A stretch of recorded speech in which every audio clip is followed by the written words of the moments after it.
Oi pessoal, tudo bem com vocês? Voltei, professor Emerson, para trabalhar língua portuguesa com vocês da segunda série. Antes de iniciar a aula, aquele recado que você já conhece. Não esqueça de entrar no Class, fazer a atividade de todas as disciplinas, certo? Para você, além de aumentar o seu conhecimento, também garantir a sua presença. Se você está assistindo às nossas aulas pela TV ou pelo YouTube, entre em contato com a sua escola para que você veja quais são as atividades que os professores estão disponibilizando. Fazer a atividade é uma forma que você tem de se autoavaliar, perceber aquilo que você está realmente aprendendo nas aulas que nós temos transmitidos para vocês aqui no Aula Paraná. Dado o nosso recado, vamos aos nossos objetivos de hoje.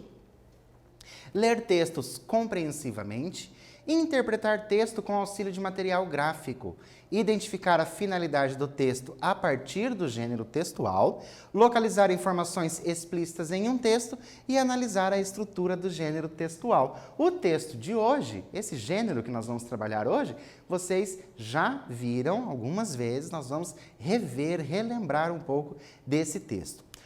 Olha o que eu trouxe para vocês. A raiva é uma doença muito perigosa. É transmitida por animais contaminados. E comentários e postagens nas redes sociais. Então, acredito que vocês já perceberam que o que nós temos ali é o quê? Uma tirinha. Então, é uma história contada ali em tira. Então, nós temos 3 quadros e possivelmente você conhece esse Armandinho, essa pessoa ali, esse personagem da nossa tira. Nossa primeira pergunta é: com base na leitura da tirinha, Armandinho está. Então, o que o Armandinho está fazendo? Letra A, comentando em uma rede social. Letra B, indo viajar para uma região perigosa. Letra C, apresentando um trabalho na escola. Ou letra D, esperando que alguém venha o buscar. Para a gente compreender a tirinha, além do texto, nós temos também o quê? Que olhar bem as imagens, esse texto não verbal. O que esse texto não verbal está nos contando para ajudar a nós a respondermos? Ele nos conta que ele está apresentando um trabalho na escola. Professor, como que você chega a esta conclusão? Olha só. O que nós temos aqui? Nós temos uma carteira escolar, olha a mochila dele, a cadeira, e ele está segurando alguma coisa. Então, das opções que nós temos ali, fica óbvio que se trata de algo que seja escolar. Dando continuidade, nós temos o nosso exercício. Com base na leitura da tirinha, animais e comentários em redes sociais podem ser iguais. É isso que o Armandinho diz. Por que essa comparação é possível? Vou dar um tempo para você pensar nessa questão, escrever aí no seu caderno e eu já volto.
Então, conseguiram pensar na questão? Chegaram a uma conclusão? Olha só. Com base na leitura da tirinha, animais e comentários em redes sociais podem ser iguais. É isso que está sendo dito. Por que essa comparação é possível? Por que é possível nós compararmos?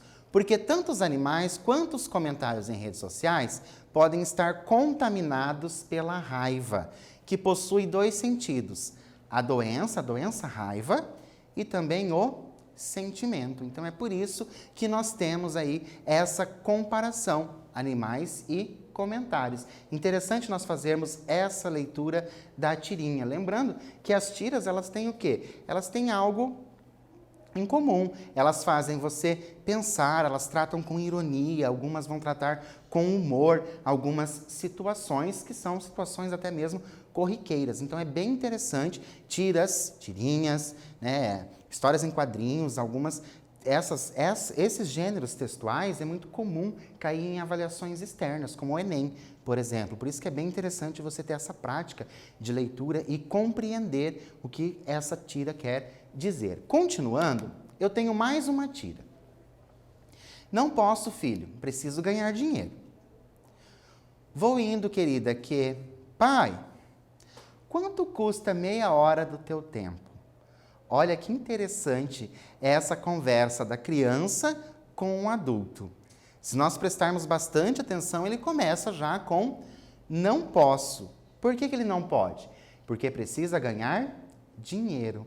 Então, olha que interessante que nós temos ali essa crítica que é feita em apenas 3 quadros. Em 3 quadros, nós conseguimos prestar atenção nessa crítica que é feita.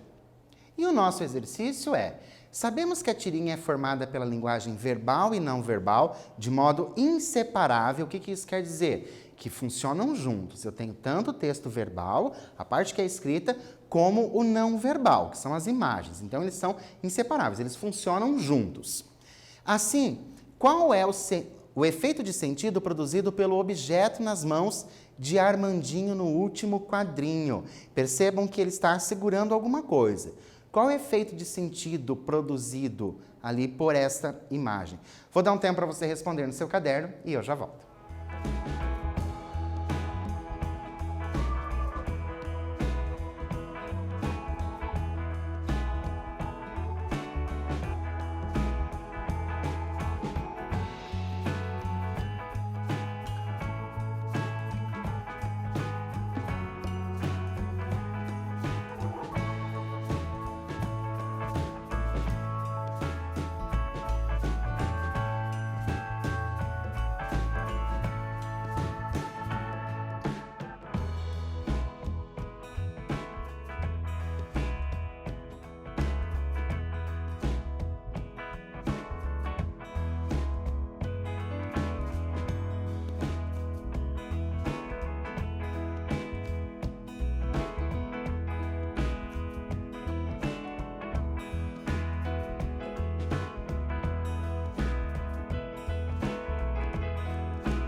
Então, conseguiram pensar nesse efeito de sentido só por aquele objeto que está sendo segurado ali? Então, só vamos reler.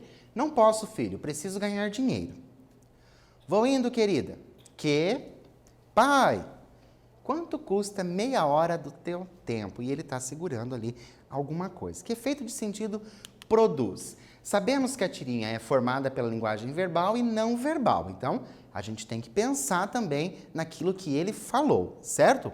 Olha só, o objeto que ele segura é um cofrinho e mostra que ele economiza para comprar o tempo de atenção do pai.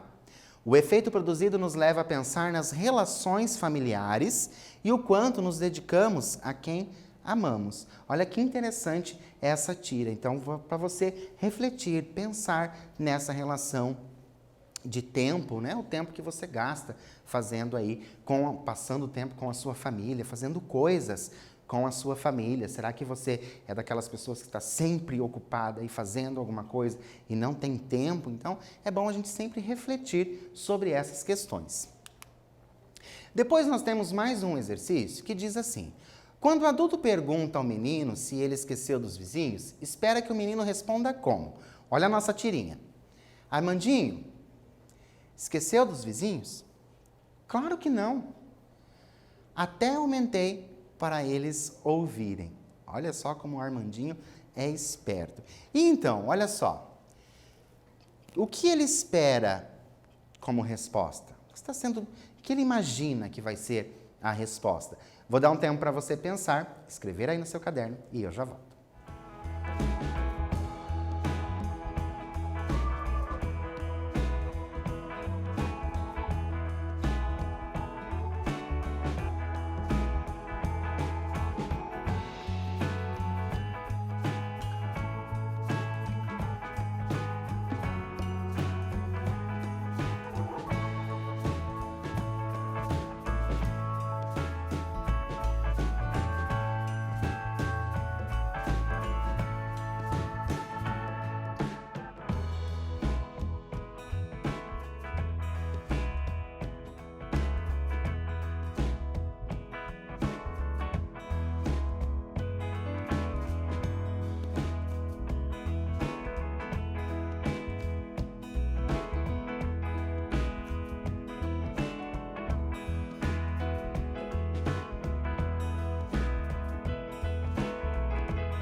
Então, conseguiram pensar aí o que ele espera como resposta? Então vamos observar agora a nossa tirinha. Lembrando que linguagem verbal e não verbal, elas vão funcionar juntas. O que eu enxergo aqui na linguagem não verbal? Eu tenho esses símbolos musicais e eu tenho aqui, né, um aparelho de som. Então eu imagino que esteja saindo um som ali. E depois o pai pergunta e ele diz que não esqueceu. E esses símbolos, vejam o tamanho desses símbolos, e daí ele responde. Até aumentei para eles ouvirem, aumentei ali o volume do som para que eles ouçam. Olha só, a expectativa é que o menino entenda que os vizinhos podem ficar incomodados com o som alto.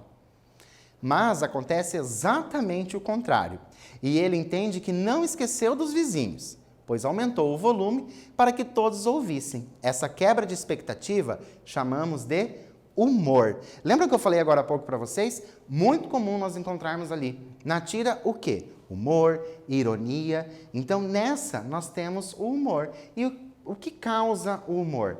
A quebra de expectativa. O pai espera que ele responda algo, mas ele responde algo totalmente diferente. E o humor está relacionado a um estado de espírito. Eu gosto sempre de falar a seguinte coisa para os alunos. Quando a gente fala em humor, humor do texto, a gente não está falando, por exemplo, de textos de piada. Não é para você dar gargalhada, é para você compreender esse sentido de humor, certo?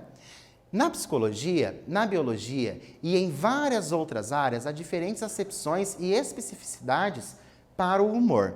Na produção textual, sempre observamos o ponto de quebra da expectativa como produtor de humor, que foi o que aconteceu na nossa tirinha. Teve aquela quebra de expectativa, espera-se uma resposta, mas acontece outra coisa. O riso e a graça são consequências da compreensão dessa ruptura.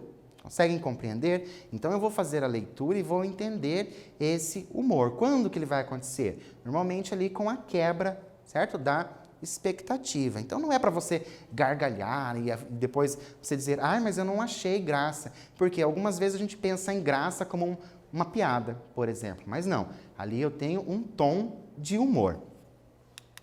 E no nosso exercício 4, nós temos mais uma tirinha. Qual profissão você gostaria de seguir, Pudim? Fácil. Se todas recebessem os mesmos salários, a mesma valorização, o mesmo respeito. Por que o personagem que achou a pergunta fácil, vejam que ele disse que é fácil responder, não a responde no último quadrinho? Ora, se era tão fácil, por que ele não responde? Então nós precisamos compreender toda a tirinha para fazer a compreensão. Eu vou ter que trazer o quê? Conhecimento externo também. Vou dar um tempo para você responder isso no seu caderno e eu já volto.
Então, conseguiram pensar aí o porquê que ele não respondeu? O que será que fez com que ele não respondesse a pergunta que, a princípio, era uma pergunta fácil? Trouxe para vocês como resposta: ao descartar as questões de reconhecimento e valorização das profissões, o menino parece ter tido dificuldade em responder, pois são fatores que pesam muito na escolha das profissões. Conseguiram compreender como ele traz essa ideia? Então, por isso que eu disse para vocês, para a gente entender, nós teríamos que fazer o quê? Trazer o nosso conhecimento externo, as nossas outras leituras, leituras de mundo, saber sobre isso. Porque quando ele diz que é fácil, possivelmente ele está pensando aí no quê? Em uma profissão que tem valorização. E quando depois ele tem o amigo que diz que se não tivesse essa diferença, qual é a profissão que ele escolheria? E você aí? Qual profissão você escolheria? E será que você vai a partir daquilo que você gosta? Ou será que você vai a partir daquilo que você vai ganhar com isso? É interessante nós pensarmos a esse respeito.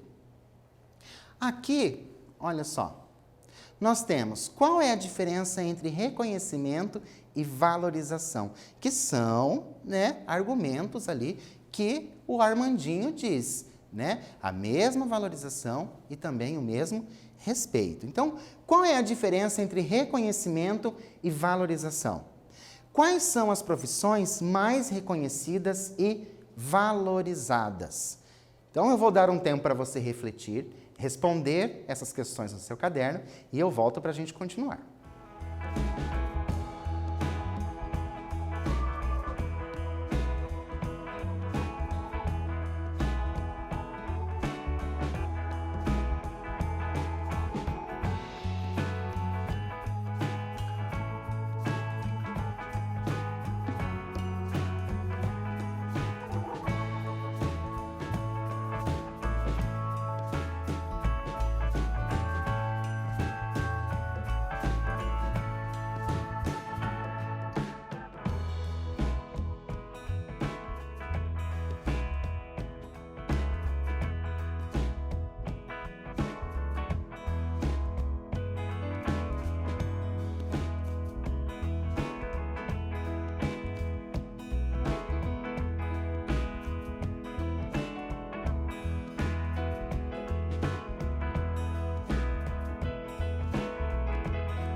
Então, conseguiram diferenciar essas questões, o que é reconhecimento e o que é valorização?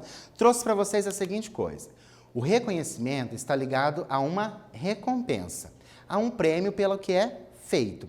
O salário é uma forma de reconhecimento. Sem reconhecimento, o trabalhador desanima.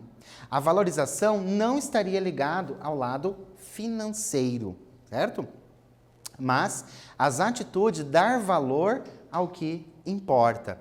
Um tratamento digno e respeitoso ao trabalhador é valorização. Então, conseguem perceber essa diferença entre valorização e reconhecimento? O reconhecimento você vai ter algo em troca. Mas a valorização, ela não diz respeito somente, claro, ao lado financeiro. Tem outras formas de você valorizar. Então, se você pensar aí, talvez nas pessoas próximas a você, você reconhece alguma coisa, você valoriza aquilo que é feito. E a nossa segunda pergunta, quais são as profissões mais reconhecidas e valorizadas? Claro que é uma questão pessoal, que é o que você compreende, né? Quais são as profissões que você conhece? Quais são aquelas que recebem o maior salário, né? Que ela é mais reconhecida e também mais valorizada. Então, tudo isso é interessante. Claro que todas as profissões, elas podem ter reconhecimento e podem também ter valorização. Só para a gente relembrar, a tirinha é uma forma de HQ, mas se diferencia pelo tamanho, ela é menor. Para fazer uma tirinha é necessário construir personagens, ambientes e desenvolver um enredo, uma história. O humor é produzido pela quebra da expectativa. Lembra? A quebra da expectativa. Portanto, as tirinhas geralmente apresentam uma conclusão fora do senso comum, que é essa quebra de expectativa. O que nós vimos hoje? Lemos tirinhas compreensivamente, Localizamos informações explícitas em um texto, inferimos o sentido de uma palavra ou expressão, identificamos as marcas linguísticas que evidenciam o locutor e o interlocutor de um texto e inferimos uma informação implícita, que é aquela que você precisa trazer de outras leituras que você possui. Por hoje, eu fico por aqui, espero vocês na nossa próxima aula e até lá!